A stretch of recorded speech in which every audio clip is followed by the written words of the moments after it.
بسم الله الرحمن الرحيم. يا أيها النبي إذا طلقتم النساء فطلقوهن لعدتهن وأحصوا العدة واتقوا الله ربكم لا تخرجوهن من بيوتهن ولا يخرجن إلا أن يأتين بفاحشة مبينة وتلك حدود الله ومن يتعد حدود الله فقد ظلم نفسه لا تدري لعل الله يحدث بعد ذلك أمرا فإذا بلغن أجلهن فأمسكوهن بمعروف أو فارقوهن بمعروف وأشهدوا ذوي عدل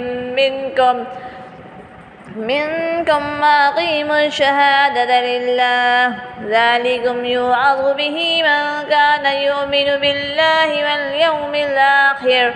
ومن يتق الله يجعل له مخرجا ويرزقه من حيث لا يحتسب ومن يتوكل على الله فهو حسبه إن الله بالغ أمره قد جعل الله لكل شيء قدرا واللائي يئسن من المحيض من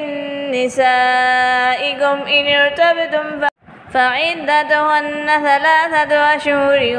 واللائي لم يحض وأولاة الأحمال أجلهن أن يضعن حملهن ومن يتق الله يجعل له من أمره يسرا ذلك أمر الله أنزله إليكم ومن يتق الله يكفر عنه سيئاته ويعظم له أجرا أسكنوهن من حيث سكنتم من وجدكم ولا تضاروهن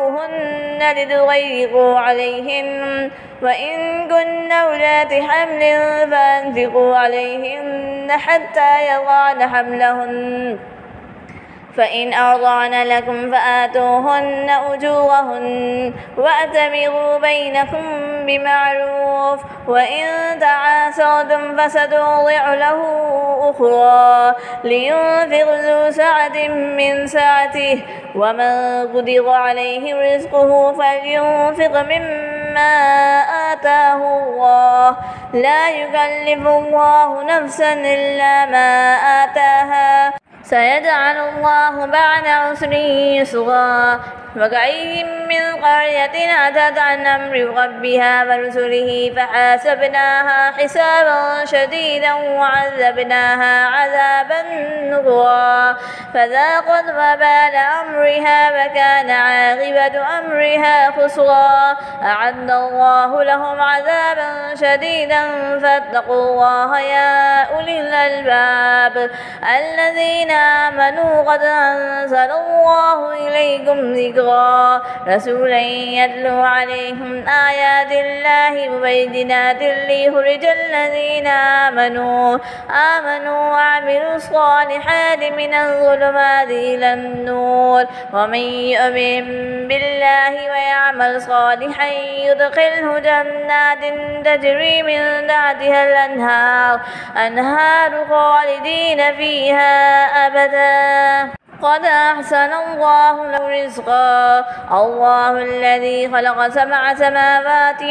ومن الأرض مثلهن يتنزل الأمر بينهن لتعلموا أن الله على كل شيء قدير وأن الله قد أحاط بكل شيء علما صدق الله العظيم.